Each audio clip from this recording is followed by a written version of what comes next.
The blonde woman sweats nervously, her mind fixated on just one thing. She stares in absolute horror at a bizarre, slimy green substance emerging from a cracked egg. An unseen man lectures that a design must instantly grab people's attention, questioning if the Wunil Purifier office achieves this. As her boss explains that a design should evoke fun, the blonde woman internally agrees that's the reaction they should aim for. No Murray, 27, introduces herself as a weary second-year employee at her current company.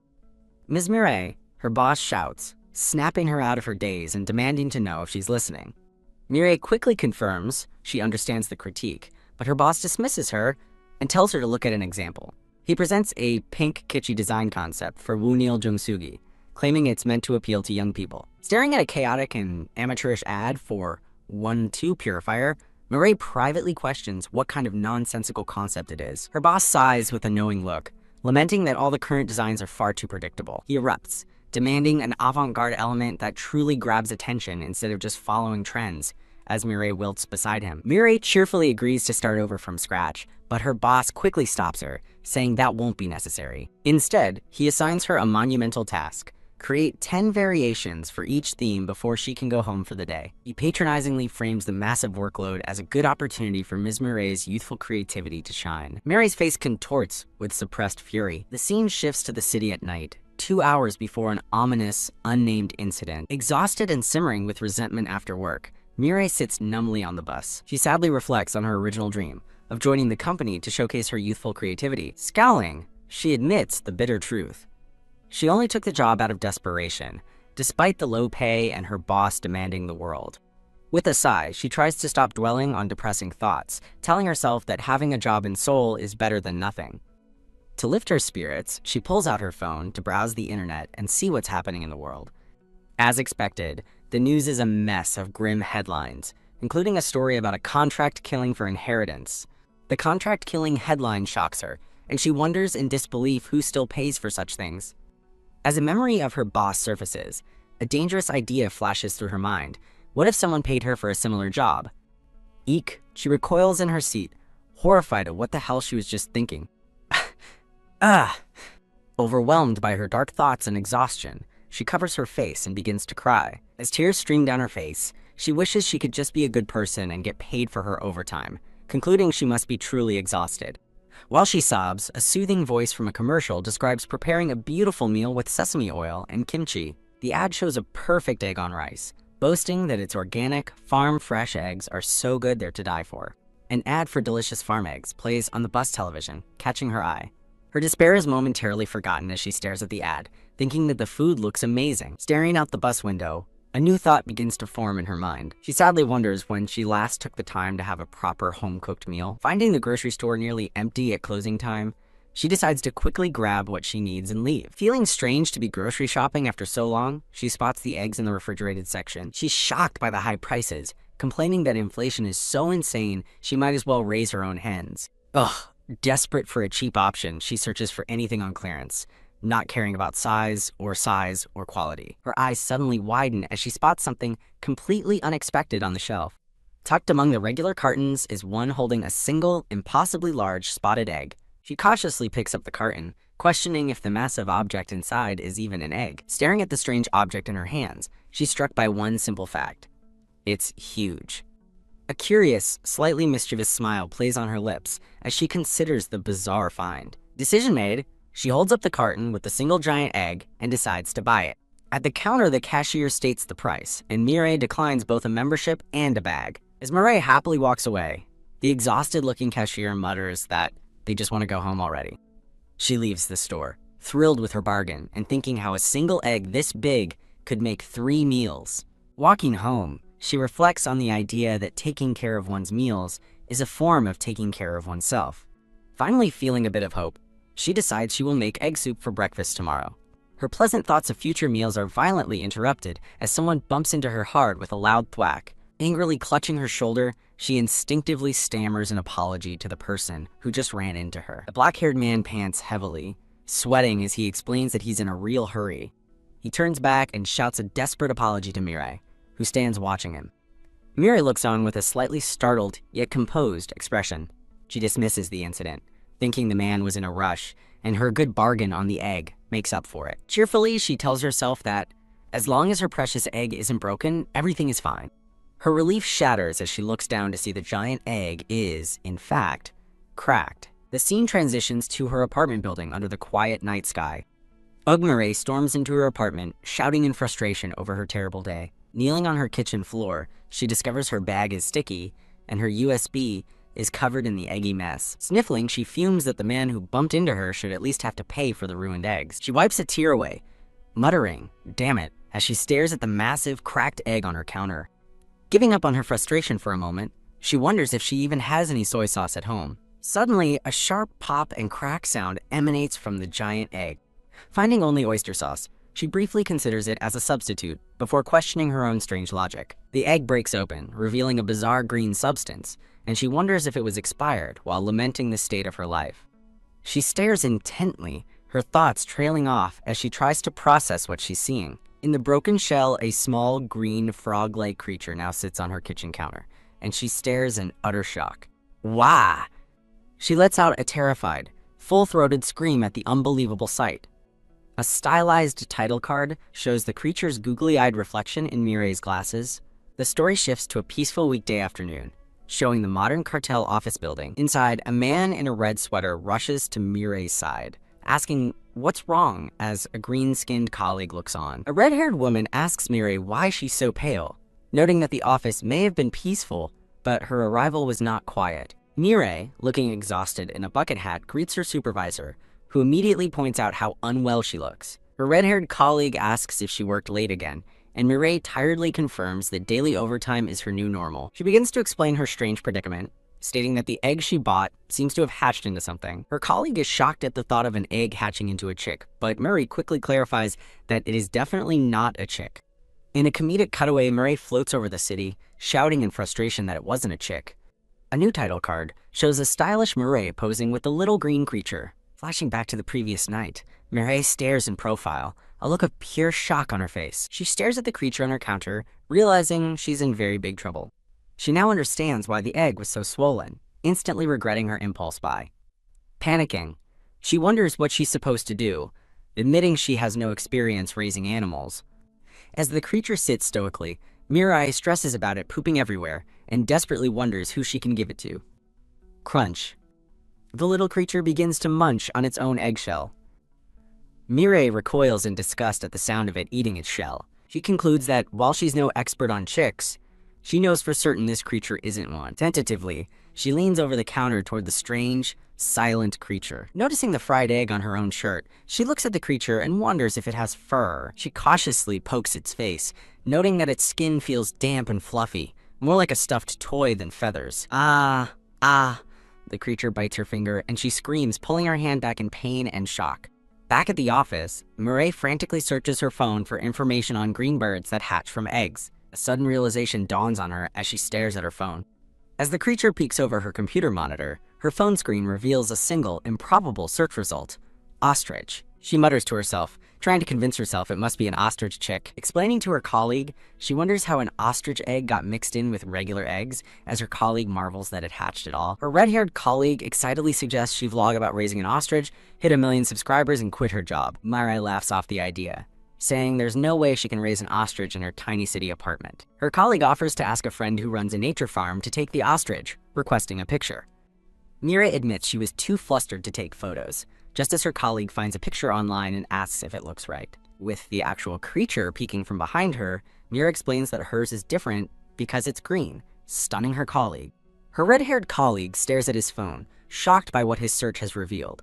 Mirei's colleague in the bucket hat turns to her, asking about the creature she has at home. Little green creature sits atop a computer monitor, looking up attentively. The red-haired man shows his phone to the woman in the bucket hat, who nervously agrees it looks similar, and he excitedly confirms the resemblance. He proudly presents a picture of his pet lizard, an anglehead lizard, also known as a forest dragon. Her colleague considers the facts green, omnivorous, hatched from an egg, and concludes it's more like a lizard than an ostrich. She processes this new information, quietly concluding that the creature must be a lizard. The red-haired man privately wonders how Mirei could confuse a lizard with an ostrich, critiquing her observation skills and her bucket hat. The scene shifts to a view of city rooftops under a dusky orange sky. Walking home, Mirei recalls her colleague offering to bring mealworms, and she cringes at the thought of larvae. She reflects on how long it's been since she left work in daylight, feeling a sense of relief that the creature is just a lizard.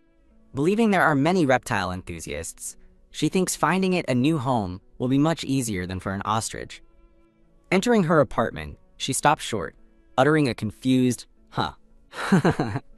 She shrieks in shock, discovering the little green creature has escaped its box and is sitting on her floor. She scolds the creature for not staying in the box where she left it food and water. Looking in the box, she finds only the water bottle and an empty bowl, realizing the creature ate everything. She picks up the creature in alarm, demanding to know where it found sesame rice to eat. Holding the creature with its full belly, she wonders if lizards eat rice, but reasons it's plausible since it's omnivorous. She walks through her apartment, surprised and relieved to find the floor is clean and it hasn't made a mess anywhere. With the creature perched on her shoulder, she decides to forgive its escape and heads off to wash her hands. In the bathroom, her eyes widen in sheer horror at what she sees. Staring into the toilet, she stops, thinking to herself that this definitely isn't hers. She reasons that since she's been constipated for 3 days, there's no way she could have produced something so colorful or forgotten to flush. As the creature sits on her shoulder, a horrifying realization dawns on her. She stares in utter disbelief, questioning if lizards can be smart enough to use a toilet without being taught. Ding! A sudden doorbell interrupts her frantic thoughts, and she again wonders if the creature is really a lizard. A voice from the hallway calls out, "Mireille, are you home?" With the creature on her shoulder, Mireille resolves that whether it's a lizard or not, she can't keep it here. An older woman's voice from outside introduces herself as the downstairs neighbor. The woman demands she open the door, and Mireille grimaces with stress. The landlady peeks in, annoyed, asking why Mireille took so long to answer the door. Mireille forces a cheerful smile, apologizing and claiming she was just in the bathroom. The landlady points to the floor, asking about sesame leaves, and Mireille nervously lies that she dropped her dinner. The landlady chides her for being careless, and Mireille meekly apologizes again. A narration box introduces the visitor as the landlady, a nice but overly meddlesome person. The landlady lets out a long sigh, complaining that stray cats have been pooping in the flower bed again. A stylized title image shows Mireille posing thoughtfully with the little green creature. The landlady asks if she's been feeding the strays, but Mireille denies it, saying she's too busy with work. The landlady questions if she's busy now, and Mireille begins venting about her unpaid overtime. The landlady dismisses her complaint by blaming the bad economy, while Mireille fakes agreement, secretly thinking she doesn't care. Mireille stands stiffly, looking irritated as she faces her landlady. The landlady stands in the open doorway, blocking Mireille's exit. Mortified, Mireille whispers that she just farted, and the landlady asks if that was the sound she heard. The landlady TSKS at Mireille for only eating eggs, telling her to eat properly, and Mireille half-heartedly agrees. When Mireille asks what brings her here, the landlady realizes she got distracted and completely forgot her reason for coming. The landlady leans in, warning Mireille to be careful because the neighborhood atmosphere has become unsettling. She mentions police officers near Sungmin's place, but Mireille replies that she doesn't know Sungmin's mom. In a flashback, a woman and a man with a dog find a pile of discarded items in an alley. The landlady explains that clothes covered in something bright red, which Sungmin's mom thought was blood, were found in the alley. She adds that even Mr. Kim, the fruit vendor, had strawberries stolen, while a panel shows an old man complaining about a thief. The landlady continues her warning, explaining that while the neighborhood has always been eerie, the feeling has gotten worse lately. She urges Mireille to be extra careful, which is why she came to warn her, and Mireille politely thanks her for the information. As the landlady leaves, she reminds Mireille to lock her doors at night, and Mireille bows her head in acknowledgement. Alone again, Mireille lets out a sigh of relief, admitting she was nervous the landlady was there to complain about an increased water bill. She glances back at her now closed front door with a slightly concerned expression. Standing by her window, Mireille dismisses the warning, thinking that a dangerous neighborhood doesn't change the fact she'll be working overtime anyway. However, she reconsiders, admitting that bloodstained clothes are scary and deciding she should probably take a different route home for a while. Suddenly hearing a bubbling noise, she turns and yells, "Hey, lizard," demanding to know what it's doing. In the bathroom, she finds the little green creature splashing around in the sink. She daydreams for a moment, thinking how nice and warm the water feels. A sudden, horrified realization hits her as she wonders if she accidentally left the water running. Ugh! She grabs a towel and scolds the creature, warning that if it drinks any more water, it will start coming out of its nose. Gently drying the creature, she wonders if she's just on edge because of the creepy stories she heard earlier. Later, Mireille and the little creature sit quietly together on the floor of her apartment. Looking at the creature, Mireille breaks out in a nervous sweat. She finds its silent, calm demeanor unsettling, noting that it doesn't even make any chirping noises. She reasons that its silence isn't so strange, imagining a newborn baby fluently asking for milk and concluding that even human babies can't do that. While watching the news, she worries about how big the creature will grow and if she can find it a home, just as the TV reports the neighborhood is getting dangerous. The news program highlights the visit of a foreign SNS star named Elon, who is popular for his love of spicy tuna cheese gimbap. The report continues, detailing Elon's affection for Korea and his past acting role alongside the late actor Choi Jun-won. Mireille looks unimpressed, thinking about how others make headlines simply for liking a certain type of food. She laughs to herself, wryly accepting that the world never really made sense anyway. The scene shows Mireille and the creature sitting peacefully in her sparse apartment. The little creature crawls onto Mireille's back and falls asleep as she lies on the floor. The scene transitions to a dark, ominous view of the city's residential buildings at night. The new character is heard panting as they run up a set of concrete stairs.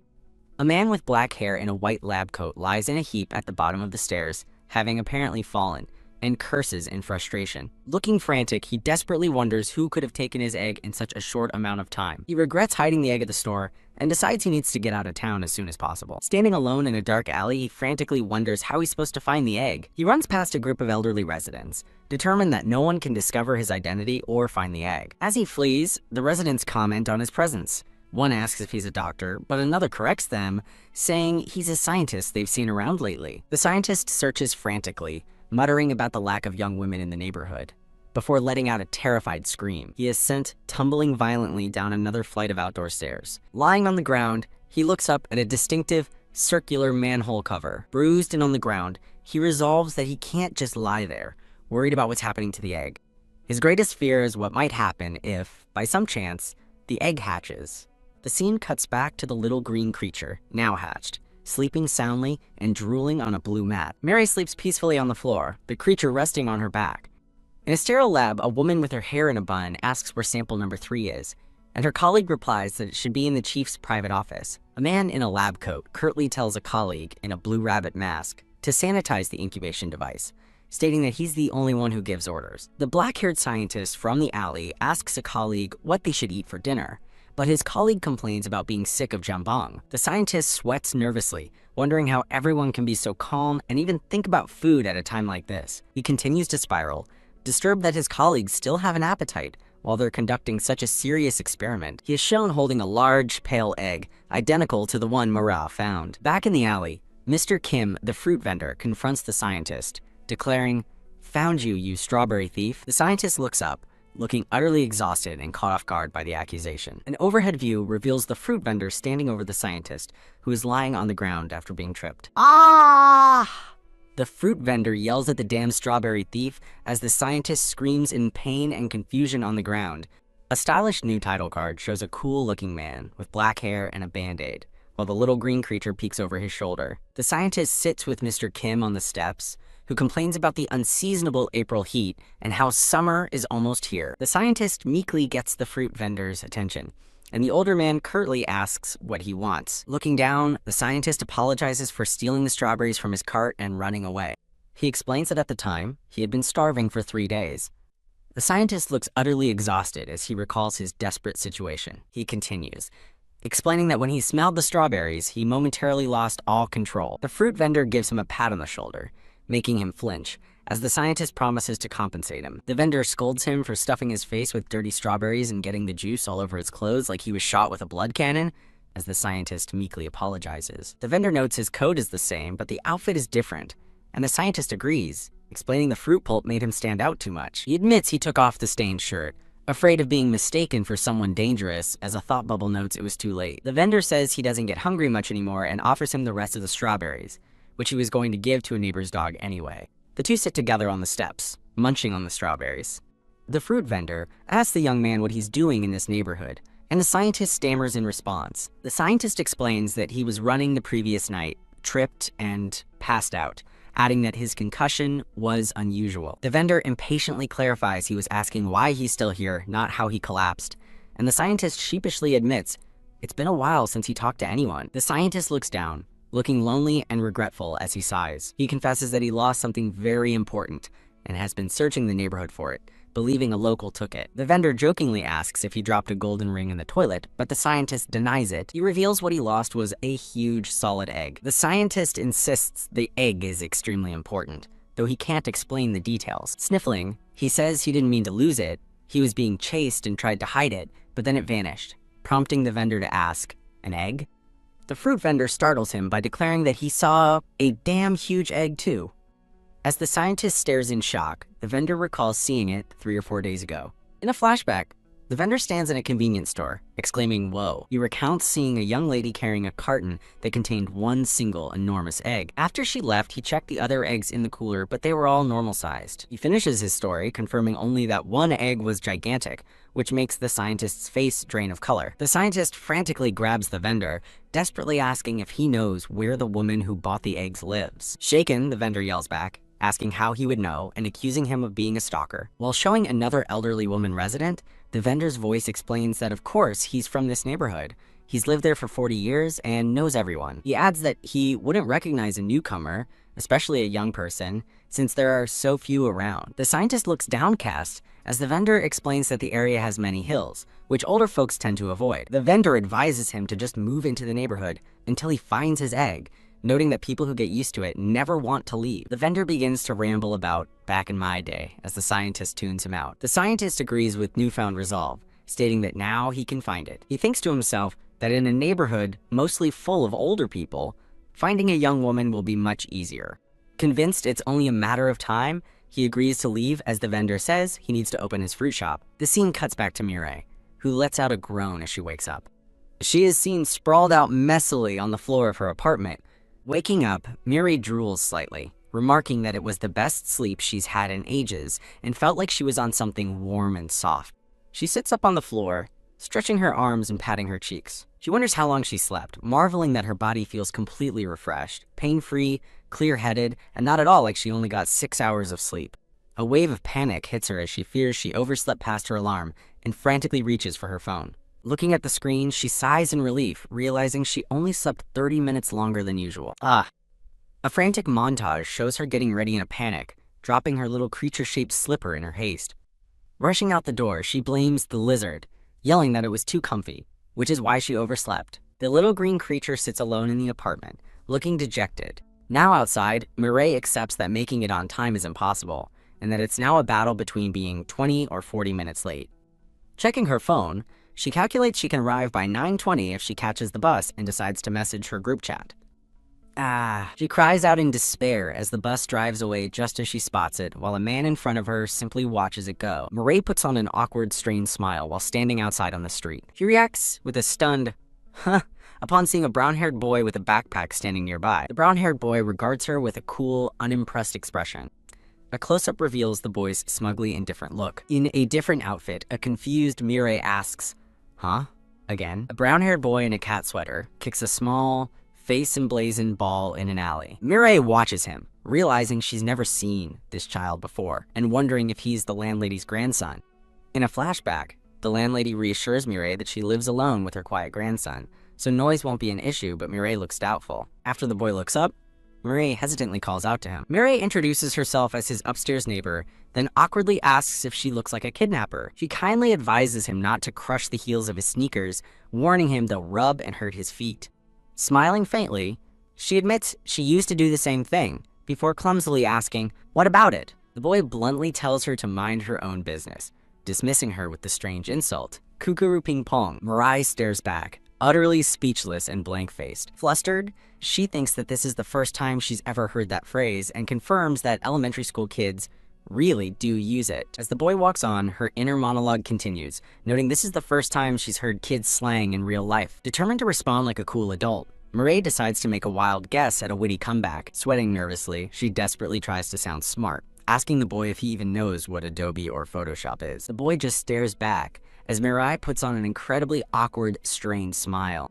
A thought bubble appears, labeling her a secret pet-keeping sister. The brown-haired boy walks away with a knowing smirk. Later, Mireille checks her phone, her expression filled with dread.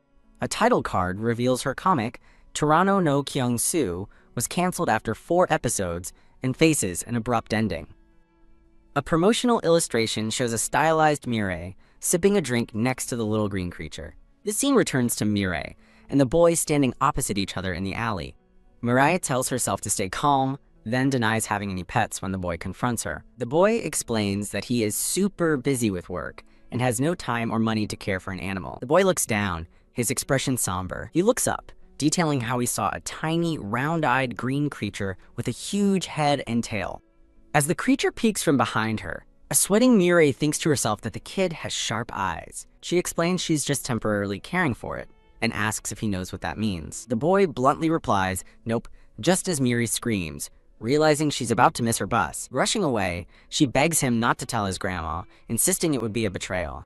The scene transitions to a shot of a modern office building under a daytime sky. An angry manager with glasses confronts Ms. Murray, demanding to know why she is late again. Murray apologizes, but her manager clarifies he's not mad about her alarm, but something else. He lectures her for losing her sense of urgency, which he considers a sacred part of work. Bam! The manager slams his hand down and yells, asking if she's even listening, while a red-haired coworker looks on. Mary looks down, her eyes completely deadened with exhaustion. Walking home, she thinks about how physically and mentally drained she is, and that she's just too tired to care. She rationalizes that if the kid tells, she can just claim she was planning to get rid of the pet soon anyway. Overwhelmed, she just wants to get home, stretch out, and pass out. While planning a simple dinner, she stops short with a confused, huh. The boy is waiting for her by a clothing donation bin, asking if she's back. She asks what he's doing there, and he coolly replies that he was waiting for her, which she notes is an attempt to look cool. He correctly guesses she is worried he will tell his grandma, and promises not to say anything about her pet. However, he says she must do him a favor in return, making Mary suspect he wants hush money. Mentally preparing to knock him out if he asks for too much, she grimly agrees to hear his favor. The favor is revealed to be a single chocolate-covered ice cream bar. Now, Mirai and the boy walk in silence, both awkwardly eating their ice cream bars with deadpan expressions. Mirai asks if just one ice cream is enough, and the boy happily confirms that it is. Taking a bite of her own ice cream, Mirai thinks that she had momentarily forgotten she was dealing with an elementary school kid. As the boy eats his ice cream, Mirai thinks he's easily satisfied compared to adults at work. He then calls out to her. The boy proposes that they have teokbokki tomorrow. Mirai stares in silent, wrinkled-faced horror at his suggestion. Later, the boy sits on some steps in a different outfit, calling out to his sister. Now eating sausage skewers together, a weary Mirai listens as the boy chomps away beside her. On another day, wearing a pink shirt, the boy smiles and calls out to his sister again. The two now sip on colorful layered drinks in yet another outing.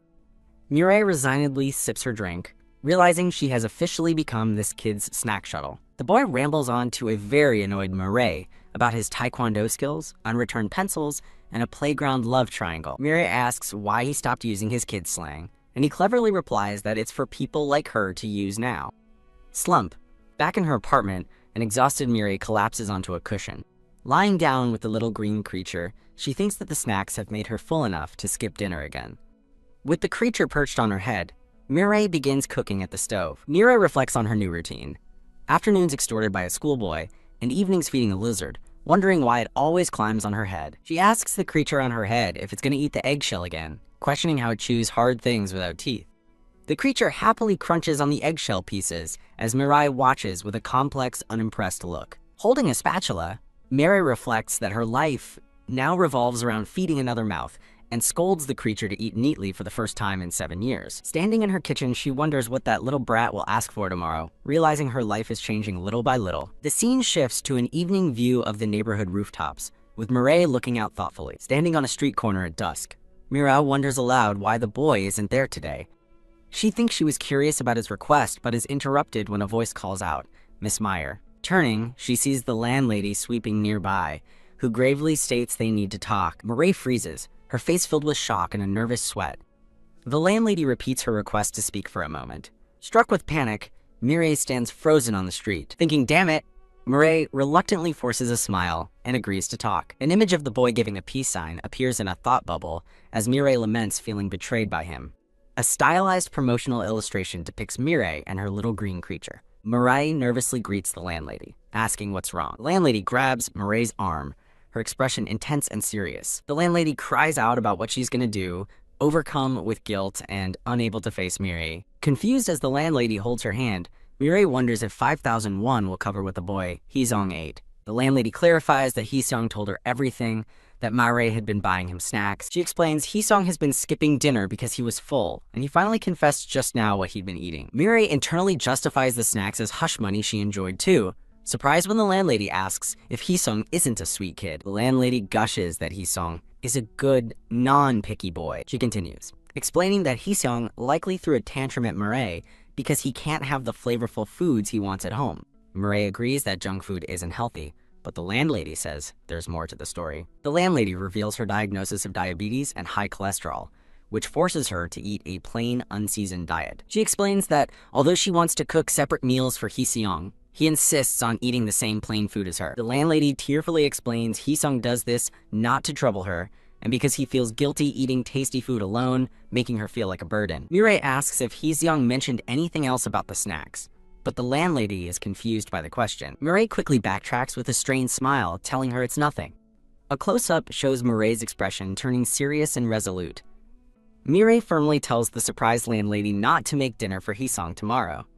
With a warm smile, Mireille announces that for a change, she feels like having a meal for two. The scene cuts to Hee-sung, oblivious to the conversation, kicking his ball alone in an alley. Mireille addresses the sullen-looking boy by his full name, Ma Hye-seong. She gestures to him with a determined expression, announcing that they're going to eat. Hee-sung explains he can't because his grandma found out and he's grounded, as Mireille recalls she heard he skipped dinner because he was full. Mireille smiles warmly, proposing they eat a proper dinner so he won't have to eat the plain food at home. Hee-sung looks up, surprised, as Mireille tells him she got his grandma's permission and asks if he likes meat. In a whimsical scene, a blonde waitress in a blue uniform serves a burger to a green rabbit creature, and Mireille's pet lizard in a diner. A glorious, sizzling close-up of a perfectly grilled steak is shown. Hee-sung's face lights up with pure, unadulterated joy at the sight of the food. Sitting in the diner, Hee-sung suspiciously asks why she's suddenly buying him food, and she asks if he doesn't like steak. Mireille explains with puffed cheeks that she's always wanted to try the two-person meal set, but couldn't because she lives alone. Noticing his hesitation, she offers to swap meals with him if he doesn't like the steak. Blushing slightly, Hee-sung smiles and happily declares he'll have the steak. A split panel shows both Mireille and Hee-sung contentedly eating their respective meals. Hee-sung asks if she gets lonely living alone, but Mireille dismisses it, thinking she's too busy to even feel lonely. Mireille turns the question back on him, asking if he's lonely with just his grandma, but he says not really. Hee-sung explains his grandma takes great care of him, even promising to enroll him in Taekwondo when the break time discounts start. Mireille notes how much the landlady dotes on him, admitting it almost makes her jealous. Surprised, Hee-sung asks if she's really jealous, and Mireille confirms it, saying she'd want nothing more than a home-cooked meal waiting for her. Her expression turns melancholic as she admits she's always been alone and can barely remember anyone taking care of her as an adult. Hee-sung looks stunned, thinking that no one has ever said they were jealous of him before. Mireille playfully asks if it feels good to be envied, then asks him to put in a good word for her with his grandma. Hee-sung looks down at his plate, quietly considering her request. He looks up with a grin and agrees, promising he won't tell his grandma she has a dog that looks like a dinosaur. Mireille corrects him that it's not a dog, but decides it's not worth the effort to explain further. Suddenly suspicious, Mireille asks how he even knows she has a pet, wondering if he snuck into her apartment. Hee-sung deflects with a casual, "Oh, that?" while chewing thoughtfully on his fork. The scene shifts to the next day, with Hee-sung leaving his house for school.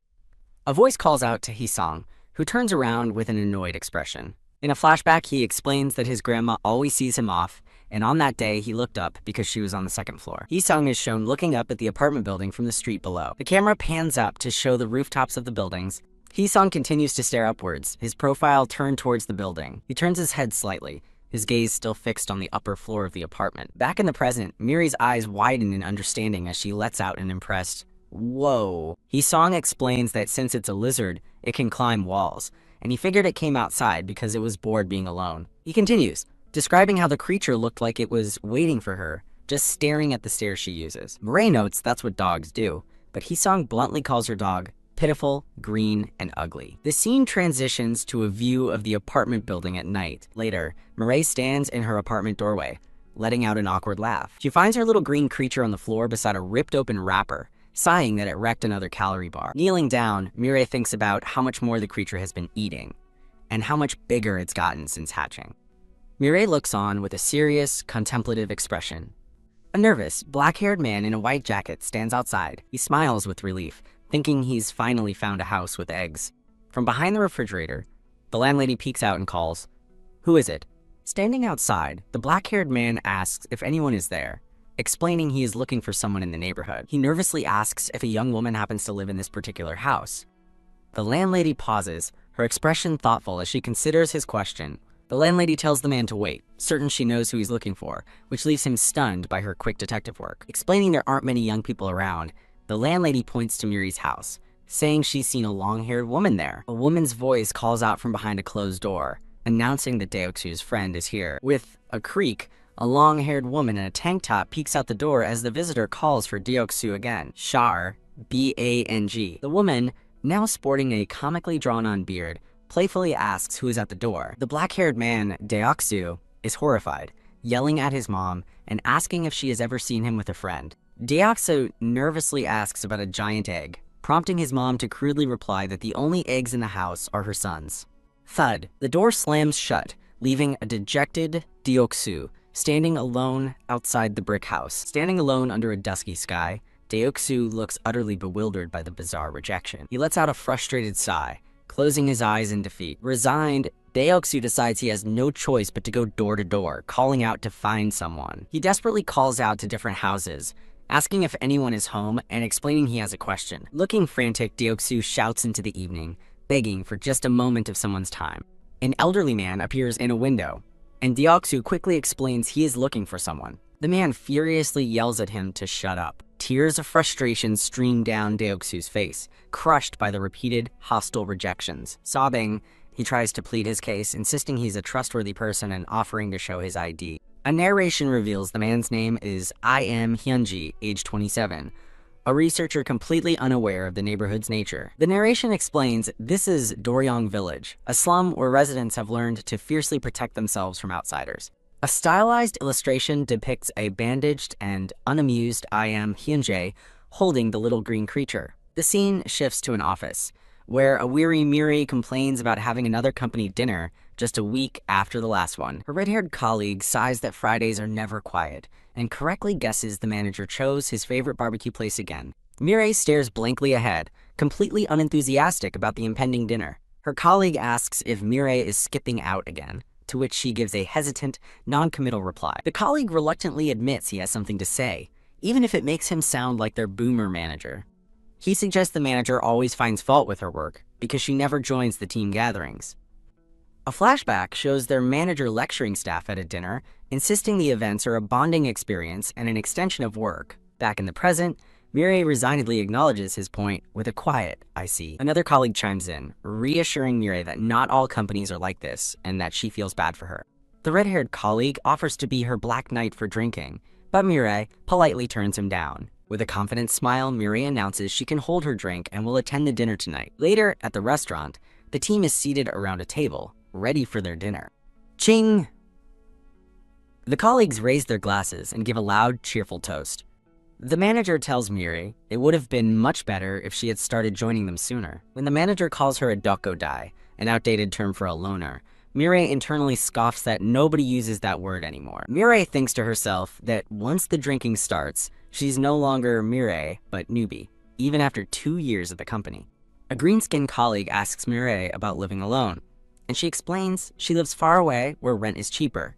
The manager immediately begins lecturing her for wasting money on commuting, instead of saving while she's young. As the manager drunkenly rants about the youth's lack of loyalty, Miri internally corrects his misinterpretation of the FIRE movement. Another colleague tries to placate the manager, agreeing that saving is important and recalling his own days of commuting. With a faint, sad smile, Mirai agrees that her home is indeed very far from here. Leaning in, the green-skinned colleague asks Mirai if she has any sisters. The manager tries to set her up with Manager Choi, prompting an embarrassed Choi to tell him to shut up. Mirai forces a smile and explains that she's an only child, shutting down the awkward conversation. Her drunken red-haired colleague tearfully suggests Mirai date Manager Choi, then immediately begs her to kill him for saying it. The scene shifts to an establishing shot of Mirai's neighborhood at night. A weary sigh escapes Mirai as she stumbles through the quiet street after the dinner. Walking home alone, Mireille reflects that the exhausting ordeal is exactly why she hates company dinners. She internally acknowledges the financial pressures of living alone, understanding the grain of truth in her manager's nagging. Mulling over the night, she remembers her colleague's apologetic expression and wonders if being scolded outright is better than being gossiped about. She considers whether her colleague was meddling, but decides his intentions were ultimately good. As she walks, lost in thought, she softly says, "Excuse me," into the darkness. As Mireille walks, she suddenly freezes, her face beaded with sweat in apprehension. Her eyes widen in terror as she realizes someone is following her. Panic grips her as she internally debates whether to find a weapon, reach into her bag, or simply run. She formulates a plan to run and scream, cursing her terrible luck for the day. Trying to stay calm, Mireille decides to act natural and prepares to bolt on the count of 3. Just as she's about to run, a panicked voice from behind shouts out, "Egg!" Exclamation mark. Quote, startled, Mireille turns to find I.M. Hyunjae, who stammers about meeting her at the grocery store a week ago. A flicker of recognition crosses her face as she processes his words. In a flashback to the grocery store, he asks if she is the one who took the egg. Looking utterly spent, I.M. Hyunjae introduces himself and desperately insists he isn't a weird person. He formally introduces himself as I.M. Hyunjae, a researcher at Noglomi, leaving Mireille stunned. The scene shifts to the only cafe in town, Cafe the Jersuji. Inside the cafe, the landlady teases Hisong about his improved skin, while a cat playfully rubs against his leg. Mireille waits quietly at a booth as Hisong leaves the cafe with his purchase. As the cafe door opens, Mireille looks up to see who has arrived. I.M. Hyunjae steps inside, his gaze sweeping across the room. His eyes land on Mireille, and he says with relief, "Ah, there you are." He greets her awkwardly, telling her not to get up, but she insists it's fine. As they have their official first meeting, Mireille observes that in the daylight, he really does look homeless. A stylized title card shows Mireille with her little green companion. Flashing back to the previous night, I.M. Hyunjae pleads that he really isn't a creep. He continues his introduction, showing his ID and stating he's a researcher from Noglomi named I.M. Hyunjae. Back in the memory, a confused Mireille hesitantly repeats the name Noglomi, trying to place it. She suddenly realizes Noglomi is a toy company, picturing its best-selling products. Mireille mentions she saw him at the supermarket, a detail that seems to surprise him. He acknowledges that his disheveled appearance makes him seem untrustworthy. He confesses he is the one who left the egg and insists he has something urgent to tell her about it. Mireille observes him swaying, and though she doesn't feel threatened, she's puzzled by his claim about the egg. Her expression is a mixture of confusion and concern for the strange man. Overwhelmed and exhausted from her company dinner, Mireille admits her brain isn't working and tries to delay the conversation. She suggests meeting tomorrow, and he's stunned that she's willing to see him again. Mireille arranges to meet at Jersuji Cafe at 10:30 the next morning, explaining where it is. Agreeing to the plan, they say their goodbyes for the night. Mireille watches him leave, a skeptical expression on her face. Thud. Just as Mireille concludes he's just an ordinary office worker, the tension leaves I.M. Hyunjae, and he collapses on the street. The story returns to the present day at the Jersuji Cafe. While waiting, Mireille muses about him being a researcher and can't help but wonder jealously about his salary. She thinks their meeting feels like a blind date, while he admits that long periods of isolated research have made him socially awkward. He takes a deep breath to compose himself before beginning his proper introduction. He formally introduces himself as I.M. Hyunjae, a researcher who is in charge of new product development at Noglomi. He finally reveals the truth. Her egg is a sample from their Home Tyranno project. Mireille calmly processes his words, quietly repeating Tyranno to herself. The reality of his statement suddenly hits her, and she looks up in utter shock, asking, "What?" In disbelief, she asks if he means the Tyrannosaurus she's thinking of, and he confirms the dinosaur. He explains that her egg was their most advanced sample, which he stole and ran away with for personal reasons. He warns that while the chance is slim, it might hatch, and since it's a first, the outcome is completely unknown. He warns that its wild instincts could make it attack, but Mireille interrupts, explaining that it's actually gentle, toothless, and mute. He looks stunned as she describes the creature's strange habits, eating eggs whole, climbing walls, and falling asleep on her shoulder. Stunned, he asks how she knows these things, only to bafflingly claim that he saw it. I.M. Hyunjae marvels that the creature is cute and so chubby, and Mireille explains it gained weight quickly. Mireille recalls that when it first hatched, it fit in her palm, but now its body spills between her fingers. With a gentle smile, she asks I.M. Hyunjae to please take good care of it. I.M. Hyunjae smiles gratefully, thanking her for looking after it. As he reaches for the creature, promising to protect it, it defiantly grabs onto Mirei's sweater. Confused, I Am Hyunjae realizes the creature isn't letting go of her. He tries to coax the little lizard, reminding it they've said their goodbyes, but it only grips her tighter. He attempts to bribe it with tasty food, but the creature glares back, completely unmoved. A close-up shows the creature's determined, unblinking eye as it holds its ground. Suddenly, a piercing GA echoes through the alley as a bird flies past. Both Mirei and I Am Hyunjae let out shocked screams, startled by the unexpected sound. The little green creature, mouth agape, proudly lets out its own defiant G-A-A-A-A-A-H. The furious elderly man bursts out of a nearby door, demanding to know what all the noise is. He looks around the now empty alley in confusion as a lone tire rolls away. Safe inside her apartment entryway, Mirei and I Am Hyunjae stand together. They both gasp for breath, panting in shock after their narrow escape. In unison, they both express their utter astonishment that the creature can actually talk. Mirei is thrilled that it finally made a sound, while I Am Hyunjae excitedly deduces that dinosaurs must cry out with Ja. He looks on, amused and amazed, as Mirei continues to marvel at the creature's first word. I Am Hyunjae regretfully interrupts, pointing out the immediate problem. The creature still won't let go of her. As he asks about its strength, he begins taking notes, prompting a confused Mirei to ask what he's doing. With a determined grin, I Am Hyunjae explains that every detail is valuable research data that must be recorded. As Mirei looks down, she realizes she and the little creature in her arms have made eye contact. I Am Hyunjae is overcome with emotion, realizing he just made eye contact with a dinosaur and considering it a career-defining honor. The creature glares back at him and lets out another furious G.A. I Am Hyunjae apologizes for the creature's shyness with strangers, but Mirei assures him it's fine. He confirms her name is Mirei and asks a critical question. Was she present when the sample hatched? Mirei confirms she was, explaining she's been the only person with it since it hatched, as a flashback shows it near her sink. I Am Hyunjae theorizes that a psychological imprint may have formed between her and the sample. He uses the common example of a baby duck mistaking a human for its mother to explain imprinting. As the creature eyes him suspiciously, he concludes that imprinting would be the most logical explanation. Mirei questions the theory since it's a dinosaur, not a bird, while I Am Hyunjae asks for a moment to think. His thoughts reveal her tidy, safe apartment is the perfect hiding spot, far from where his lab would ever look. He observes that the sample is aggressive only toward him, remaining gentle with Mirei, even as it continues to glare. I Am Hyunjae reasons that its rejection of him is a natural result of the imprinting, and that there's a clear solution. He states they must help the creature recognize him as a friendly presence, a task that will take time and effort. Promising to lessen her burden, he asks if she would be willing to continue caring for the creature there for now. Mirei anxiously tells him he needs to hurry, explaining her landlady has one very strict rule. She reveals the landlady absolutely forbids pets and warns that she can't risk waiting forever. A flashback shows her landlady angrily telling a previous tenant to pack her things and get out. In another memory, the landlady confronts a crying tenant about keeping an animal. The landlady furiously shouts at the crying tenant, reminding her she was told not to keep animals. The scene shifts to a past memory of Mirei with a realtor, who tells her this is the cheapest place she will find. Back then, Mirei's only focus was finding a space of her own. Her sole desire was to find a home where no one could interfere with her life.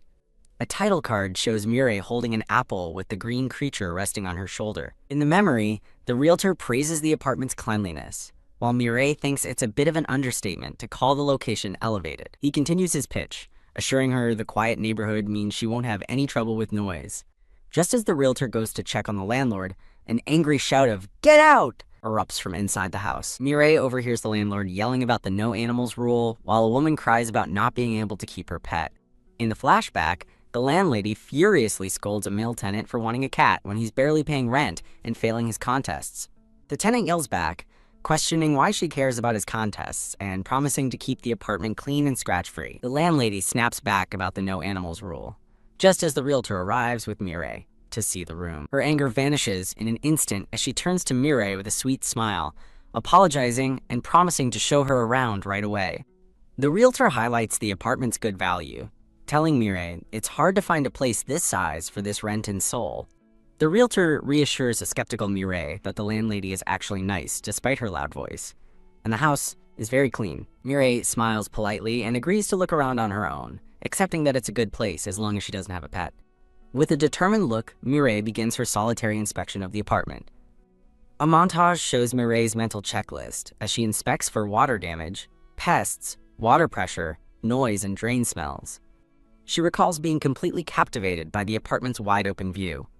On move-in day, the landlady admits she's surprised by Mireille's baby face, having expected an older, working adult.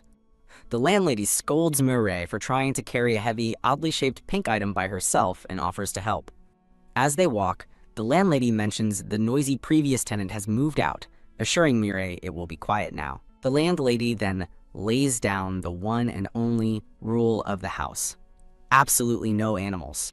She speaks plainly to Mireille, explaining that no one in their neighborhood is well off. The landlady continues, saying the area is full of struggling young people and old folks, a description Mireille internally relates to. She explains that with everyone just scraping by, no one can afford a pet, gesturing to a memory of the crying male tenant.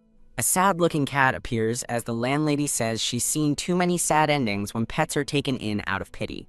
The landlady asks for understanding, and Mireille quickly agrees, insisting she isn't an animal person and would never get one. Though she smiled and agreed, Mireille internally admits she couldn't help but relate to the previous tenant's situation. Her thoughts drift back to seeing that same tenant crying outside because he had to give up his cat. In her memory, she watches him from her window, admitting she thought he was pathetic at the time. Back in the present, Mireille muses that he was just another job seeker, whether for a webtoon or a novel. She reflects that raising a pet is expensive and time-consuming, realizing that's likely why the man was so distraught. The flashback ends, leaving Mireille with a stressed, sweaty smile as the weight of her situation sinks in. Now standing with I Am Hyunjae in her entryway, she thinks to herself, but here we are. Holding the little green creature, Mireille concludes that, considering everything, she is not fit to raise another living being. I Am Hyunjae stands by the door, listening to her declaration in silence. He acknowledges that he doesn't know her well enough to judge, nor does he know what qualifies a person to care for another. Bowing slightly, he promises to separate her and the sample as soon as possible, making Mireille wonder if their roles have reversed. Mireille suddenly asks if his company is looking for him, since he ran away with the dino egg. He explains he was paranoid about being tracked, which is why he panicked and left the egg at the supermarket. He admits he never expected her to actually take the egg, prompting Mireille to say she has a question. She stares at him, incredulously asking if he seriously thought hiding a dinosaur egg with regular eggs was a good plan. Mireille reassures him he's probably safe for now, since no one would look for a hatched dinosaur in their dumpy neighborhood. I Am Hyunjae prepares to leave, promising to check on the sample's growth in a few days, but Mireille stops him. She points out the obvious flaw in his plan. His lab coat is a dead giveaway that he's a runaway researcher. He stammers, as the realization finally dawns on him. Flustered, he apologizes and admits he can't take the coat off because he's embarrassingly wearing only a tank top underneath. As the door closes behind him, Mireille sighs in relief, thinking he's finally gone. Whump. She collapses onto her floor cushions, utterly exhausted, feeling like a storm just passed through her apartment. Sitting up, Mireille tries to process the chaos. Her lizard is a dinosaur, and its creator is definitely a few screws loose. As the little creature calls out "Ga," Mireille tells it that the strange man is gone now. She corrects herself, it's a dinosaur, not a lizard, and asks if it's really starting to talk as it happily cries, "Ga, ga." I Am Hyunjae's thoughts show his dedication, seeing the creature as his most developed sample, and hilariously imagining a sample report. Mireille looks at the creature with new resolve, deciding there's no other choice. Looking directly at the little green creature, she tells it that it needs a name. In a wider shot, she sits with the creature on the floor, repeating her decision to give it a proper name. She ponders potential names aloud, thinking hard as the creature looks on curiously. As Mireille studies it, the little green creature wiggles slightly, staring back at her with its big, unblinking eyes. Mireille suggests the name Baku, but the creature angrily spits, rejecting the idea immediately. Mortified, Mireille thinks that's an intense way to say no, admitting she thought the name sounded cute. She cycles through more names: Cloud, Chaco, Pea, Poo-Poo, but the creature furiously rejects them all with escalating cries. Utterly defeated by the tiny tyrant, Mireille lets out a long, frustrated sigh. As the creature glares, she realizes it's so ridiculously opinionated that she can't possibly force a name on it. She reflects that she only wanted to name him because she hated him being called a sample, and decides she needs to clear her head. After telling the creature she'll be back, Mireille stands up, musing that wearing the same clothes for 3 episodes is getting boring. A sudden, terrified shriek of "Ga" makes her whip around in alarm. A title card shows a stylized Mirai with a lollipop, the little green creature sitting beside her. This scene shifts to Mirai walking wearily through her neighborhood, clearly exhausted from the ordeal. She worries that now that the creature can talk, it's only a matter of time before her landlady finds out. Speaking to the creature peeking out of her backpack, she formally introduces it to her neighborhood. The camera pans across the modest, sun-drenched buildings of their neighborhood. From the creature's point of view inside the backpack, it stares up at the bright, cloudy sky. Mirai notices with a slight smile that the little creature can't seem to take its eyes off the sky. A voice calls out, "Sister?" causing a startled Mirai to whip around in a panic. A brown-haired boy asks what she's doing there as she stares back, completely caught off guard. Mirai stammers an "ah," a nervous sweat on her face as she tries to compose herself. Mirai explains she's just clearing her head and compliments Heseong's nice clothes, which he explains are for visiting a friend's house. Heseong points to her backpack, asking if the green thing is her dog, and a flustered Mirai lies that it is. Panicking, Mirai worries that Heseong, who believes it's a dog, might realize it's a dinosaur if he gets any closer. Squinting with curiosity, Heseong tries to get a better look at the creature in her bag. Mirai launches into a frantic, unconvincing lie that it's a green baby dog that will turn white when it grows up. The two stand facing each other on the street, the little green creature still peeking out of her backpack. Heseong stares blankly for a moment, before his expression breaks into a wide, amused grin. With a laugh, he declares, "Wow, that's one ugly dog." After Mirai confirms it's okay, Heseong asks to pet the dog, and she nervously agrees, warning him it's temperamental.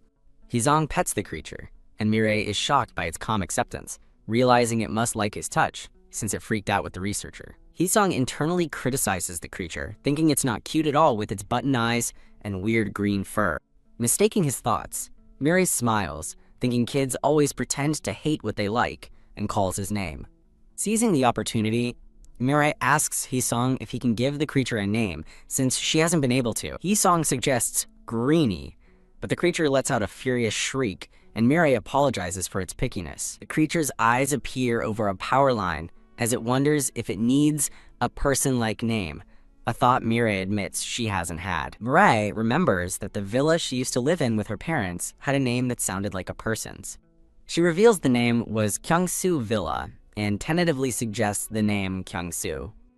Heseong enthusiastically approves, deciding they should go with Kyungsu, much to Mirai's surprise. Mirai smiles, pointing out that even the dog is staying still, so it must really like the name. In a close-up, the newly named Kyungsu looks down with a sad, resigned expression, making Mirai doubt its approval. Now walking with Kyungsu in a paper bag, Mirai tries to convince him the name is good because it's easy to remember. Kyungsu just sighs, seemingly accepting its fate with a puff of air. Mirai tells Kyungsu about her own name, No Mirai, and how she was teased for it, meaning no future. She sternly informs Kyungsu that he must now answer to his new name and stay out of trouble until they part ways. Mirai reflects that giving him a name means there will be a word that comes to mind when he's eventually gone. The scene transitions, showing a quiet view of the neighborhood rooftops against a cloudy sky. Back on the streets, a dejected I.M. Hyunjae walks slowly down a set of concrete stairs. He broods over the facts. The dinosaur egg has hatched, and the creature now violently rejects his touch. Sitting on the steps, he resolves that his only option is to slowly close the distance and keep detailed records, like a proper researcher. His thoughts darken as he concludes that when the time is right, he must separate the creature from the civilian.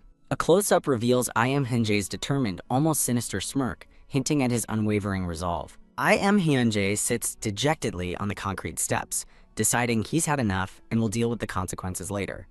He dramatically collapses onto the stairs, resigning himself to what he must do first: get used to homeless life. Lying on the steps, he reframes his situation not as homelessness, but as a critical undercover mission to monitor a dinosaur. Crying pathetically, he insists he's not homeless until an angry voice shouts, "Hey, you little punk!" An elderly man pushing a handcart scolds I.M. Hyunjae for lazing about, telling him a young man should be working to survive. The old man demands that if I.M. Hyunjae has nothing to do, he should help push the stiff-wheeled cart. After getting a closer look, the man berates I.M. Hyunjae for his filthy clothes, and I.M. Hyunjae admits he hasn't washed in days. The man points up the stairs to his place, ordering the filthy I.M. Hyunjae to go rinse his neck and wash his face. I.M. Hyunjae tries to refuse the offer, but the old man shouts that roaming around looking so dirty is the real imposition. The man orders him to wash his clothes as well, then get behind the cart and push, and a flustered I.M. Hyunjae agrees. The scene transitions to a quiet view of city buildings under a partly cloudy sky. A red-haired person with an earring smiles knowingly, saying they knew it and asking if Mirai decided to keep the creature. At her office desk, Mirai recounts the entire bizarre story to her colleague, the researcher, the stolen dinosaur egg, and its eventual hatching. The red-haired person reassures Mirai, telling her not to apologize and that people get attached while fostering all the time. The colleague gets her attention by calling her name Mirai, and she looks up to respond. With a sly grin, the red-haired colleague asks the pointed question. The thing she's raising isn't an ostrich or a lizard, right? The red-haired colleague holds their confident, knowing smirk, awaiting her answer. Mirai freezes in panic at her desk, completely blindsided by the direct question. Her thoughts introduce her colleague as team leader Kim Ga-on, the only other person in their 20s at the company. Mirai reflects on Ga-on's edgy style and bright red hair, noting how completely different they are from each other. Panicking, Mirai frets over how Ga-on could have known and nervously asks what else her pet could possibly be. Ha ha ha, Ga-on laughs playfully, claiming she doesn't know and that Mirai, as the owner, should know best. Ga-on clarifies she was just asking if it was a mixed breed, mentioning a popular term for mixed breed dogs. Mirai listens, still tense, as Ga-on explains she only brought it up because she thought Mirai was still trying to identify it. Ga-on continues, mentioning that even among lizard enthusiasts, some are obsessed with breed purity and appearance. Ga-on advises Mirai to ignore anyone who questions the creature's breed, wisely noting that humans don't even know their own ancestry. Visibly relieved, Mirai thanks her team leader, internally apologizing for judging her outfit after realizing she meant well. Changing the subject, Mirai compliments Ga-on's unique t-shirt patterns, and Ga-on teases that she must have been watching her. Ga-on proudly declares she's a rocker at heart, explaining she chose their company for its casual dress code. Ga-on asks Mirai about her musical tastes, wondering what she listens to during her commute. As Mirai says she doesn't listen to music, a thought bubble shows a human-like Kyung-soo finding that boring and crediting music for his sanity. Ga-on shares that her parents hated rock music, so she had to hide under a blanket to listen in secret. Mirai smiles genuinely, admiring the passion Ga-on must have had to go to such lengths. Mirai's smile wavers slightly, a bead of nervous sweat appearing on her face. A tense close-up focuses on Mirai's eye as her unease grows. Mirai asks Ga-on for a promotional brochure, and Ga-on agrees to show it to her. Sitting at her desk, Mirai takes the brochure from Ga-on, claiming she just needs to check something. The scene shifts to office workers complaining that their favorite tonkatsu place is no longer good. Ga-on chimes in, agreeing that the meat is thinner and the batter is thicker now, making it only suitable for a diet. Walking with two male colleagues, Ga-on is ignored as one with light green hair jokes about their troublemaker being an ally. Outside a bank, one of the men suggests they invite Mirai to lunch, noting she always eats alone in the office. A view from behind shows the three colleagues walking away from the bank. The man with light green hair dismisses the idea, stating that Mirai would join them if she wanted to be social. Ga-on walks alone, reflecting on how being good at your job and being social are different, prompting a colleague to ask why Mirai came to mind. Internally, Ga-on concludes that Mirai seems determined to keep everyone at a distance, then panics that she's made Mirai the topic of gossip. Trying to divert the conversation, Ga-on points out two men and asks about the handsome half-Korean model in the news. One of her colleagues explains the model is a wealthy, third-generation conglomerate heir whose family is in the oil business. As one colleague scoffs at the model's high standards, another looks at a picture of him on their phone, a man with long white hair. A close-up of the white-haired man's confident smirk from the photo, as a comment suggests the rich and powerful don't need to please anyone. A promotional-style image showcases the handsome, white-haired man in a confident pose, with little Kyung-soo peeking out from behind stylized text. The scene shifts to the exterior of a large, classic-style building, identified as N department store. Inside a luxury store called Romex, a man and woman shop at a counter attended by a blue figure. From an unseen speaker, a voice notes that a certain pair of an item is the only one left in the country. An elderly man with gray hair questions the odds of the last pair being his size, while a female clerk confirms it's the last one nationwide and a perfect fit. The handsome white-haired man browsing clothes nearby listens as the elderly man's voiceover concludes. Is what she said. With a slight smirk, the white-haired man internally scoffs at the situation, finding it utterly ridiculous. He turns and coolly informs the others that he speaks Korean, questioning why they're translating for him. The flustered elderly man insists he came just for this, but the white-haired man dismissively waves him off. The store clerk, holding the box, seems confused, realizing the item is supposed to be the white-haired man's size. Leaning in close to the startled clerk, the white-haired man thanks her and compliments the store on its good service. Terrified by his coarse language and dual lingual switching, the clerk gets a nosebleed and desperately wishes he would stay 20 meters away from her. The white-haired man looks back over his shoulder, responding to someone calling for him. A man with black hair and glasses greets the older gray-haired man as Chief Kwan, asking where he's been and joking about his long absence. The black-haired man's expression grows serious as he reports that he's found their target and they should go retrieve it immediately. The white-haired man reacts in shock, grabbing the older man's head with a panicked look on his face. His panic instantly transforms into a wide, triumphant grin as he exclaims that his moment has finally arrived. Cars and a bus on a city street mark their departure from the department store. Now, sitting in the back of a car, a caption reveals the white-haired man is informally known as Ilaon.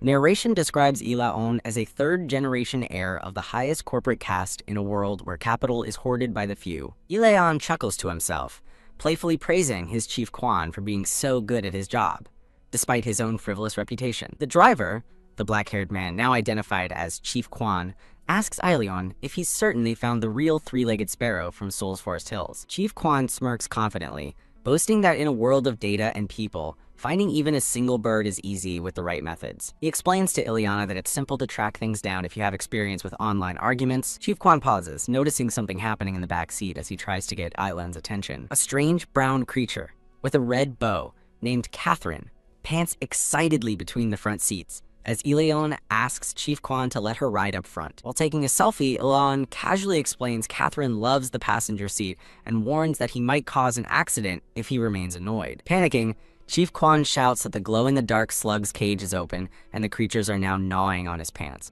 Annoyed by the chaos, Ileon orders Chief Kwan to turn the car around and head to Goex Mall instead. Elon smirks, declaring he must go to a pet fair being held there, as a caption identifies him as a collector obsessed with rare creatures. Ileon excitedly stands up in the moving car to tell Catherine they're getting her a fancy outfit, while a frantic Chief Kwan begs him to sit down before he causes a crash. The scene transitions to a quiet night view of the rooftops at Murray's home. Murray's distressed voice calls out, "Hey, Kyung-soo, you!" Exclamation mark, quote. In a fit of rage, Mira screams at the unseen Kyung-soo, demanding to know what he's doing. She furiously points to a shredded delivery box, shouting Kyung-soo's name in exasperation. Mirai throws her hands up in utter frustration while Kyung-soo watches from the foreground. In a close-up, she furiously yells at Kyung-soo, again demanding to know what he thinks he is doing. A stylized illustration shows Mirai in a cap with Kyung-soo, seemingly marking a chapter transition. Later, Mirai mumbles groggily in her sleep, slowly waking up. She's startled awake by Kyung-soo peering directly at her, exclaiming that he scared her. Sitting up in bed with Kyung-soo on her lap, Mirai chides him for being awake, reminding him how precious sleep is to someone with a job. Kyung-soo responds with a small noise, and a tired Mirai simply replies, Mirai sits on her bed, smiling fondly as she watches Kyung-soo from the side. Hiding a laugh, she reflects that the little guy has started to express his opinions. In a flashback, Mirai cleans up a mess, scolding Kyung-soo for chewing everything and rummaging through the trash. She then remembers catching him chewing on something from the freezer, again shouting at him to stop. Mirai gasps, looking at the evidence with wide-eyed shock. Holding up a squirming Kyung-soo, she lectures him about not gnawing on the standard furnishings she'd have to pay for. She stares in confusion as Kyung-soo's mouth begins to vibrate, wondering what kind of mechanism could cause such a sensation. Holding the creature, Mirai looks exhausted, thinking to herself that he's now sucking on everything in sight. With a thoughtful expression, Mirai recalls reading about a developmental stage and wonders if this is the oral phase. A doorbell chimes, and Mirai, holding Kyung-soo, realizes her visitor has arrived. As an example, a graphic shows a cute angel dog and devil cat bouncing playfully. A young man with black hair, wearing a hoodie with the same cute characters, introduces himself as Miss Murray's guest. Mirai gasps, surprised he's changed out of his old gown, and he explains it was a gift from his grandfather. While he explains the clothes were old hand-me-downs, Mirai internally mocks the kid-like print and poor fit. A caption identifies the man as runaway researcher I. M. Hyunjae, as he grills Mirai with obsessive questions about Kyung-soo's diet and well-being. Mirai notes Hyunjae's strange but sincere concern for Kyung-soo, reporting that the creature has gotten noisy and chews on everything. Hyunjae wonders if Kyung-soo is teething and asks to check his mouth, which Mirai hesitantly allows.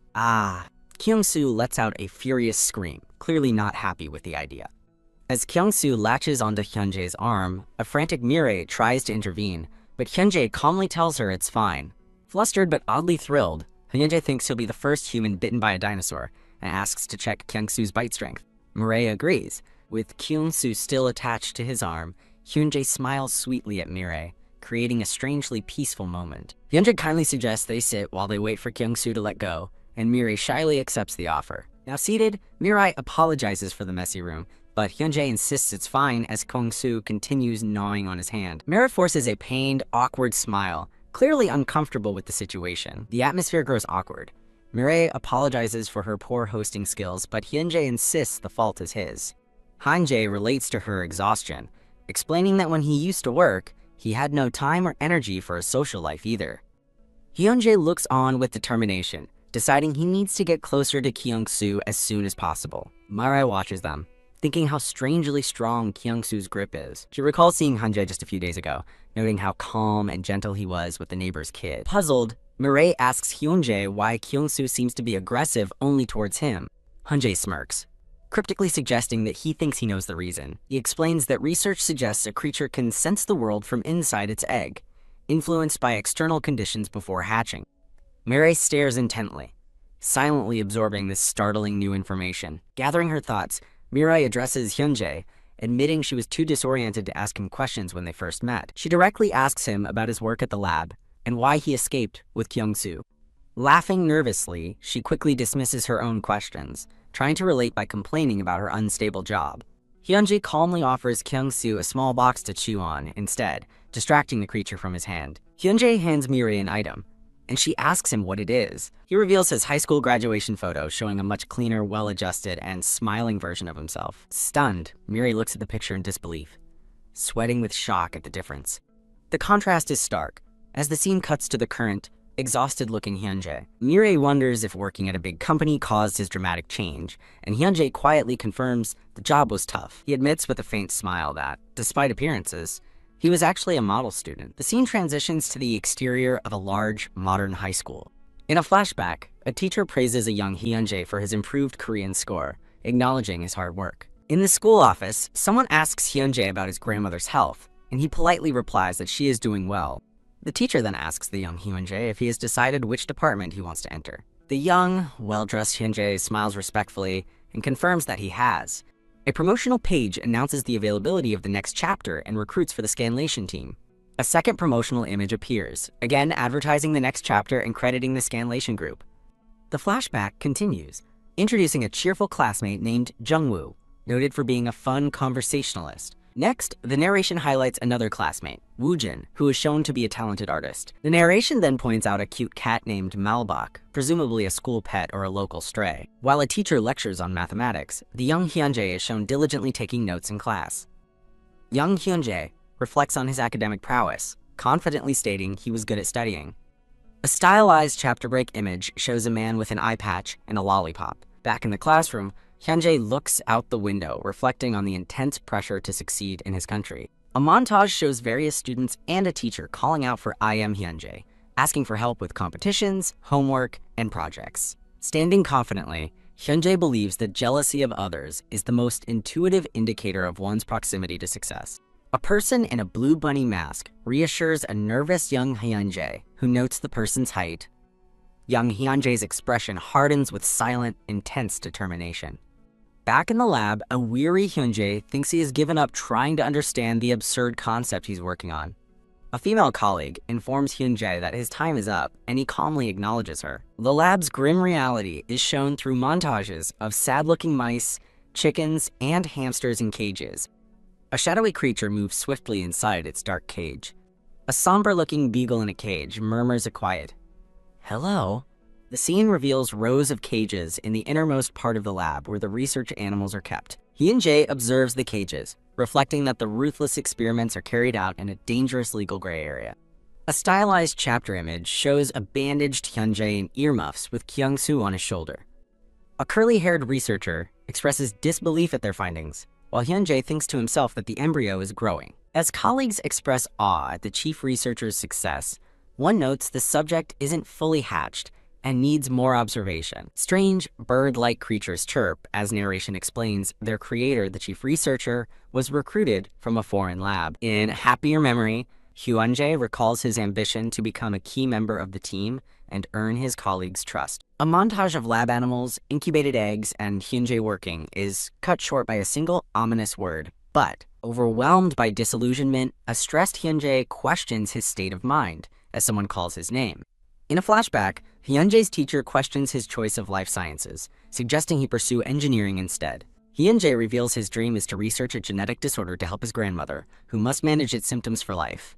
Impressed by his motivation, the teacher encourages Hyunjae to apply for early admission to a prestigious university, leaving him stunned. Two researchers discuss the long road ahead, needing to repeatedly fix and cultivate the hatched sample before commercialization. Back in the present, Mireille assumes Hyunjae ran away with the egg to prevent more abusive experiments. Hyunjae smirks, cryptically asking if that's really the reason, challenging her heroic interpretation. He clarifies that his actions weren't driven by a sense of duty or pity for the egg. The two sit in silence at the table, with Kyung-soo resting between them. A chapter transition image features Mireille wearing a fluffy creature-themed hat. Hyunjae apologizes, admitting the real reason for his actions probably isn't what Mireille wants to hear. He confesses he doesn't even know his own motivations, recalling a senior who called him selfish and narrow-minded. He reflects on his hypocrisy, feeling guilty for the lab animals he sees but not for the meat he eats.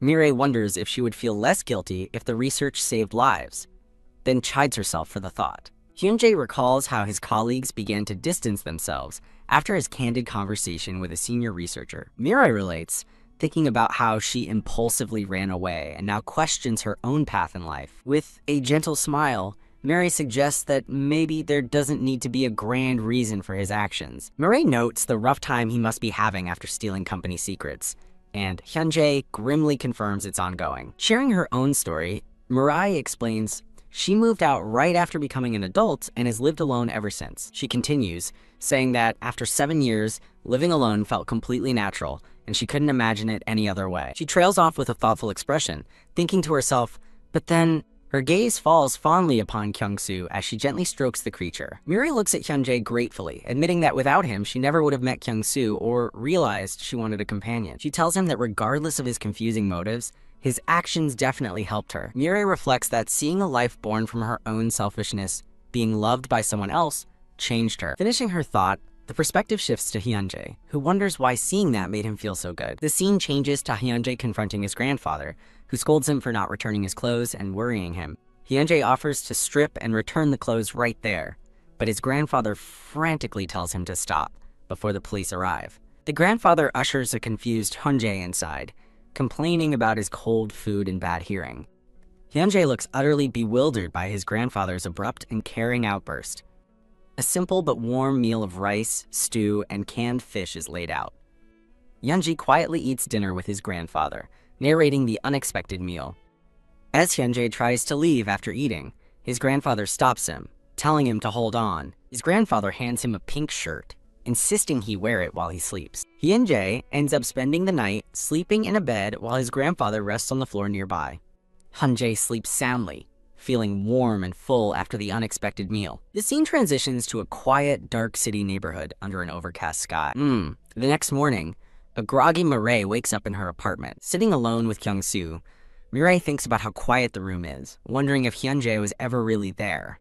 She recalls feeling tense, dreading the idea of sharing her life story, which reminded her of an awkward school trip sharing game. Nearby, Kyung-soo sleeps peacefully on a small mat on the floor. Mireille reflects on her life, thinking about how she is now a self-reliant young adult.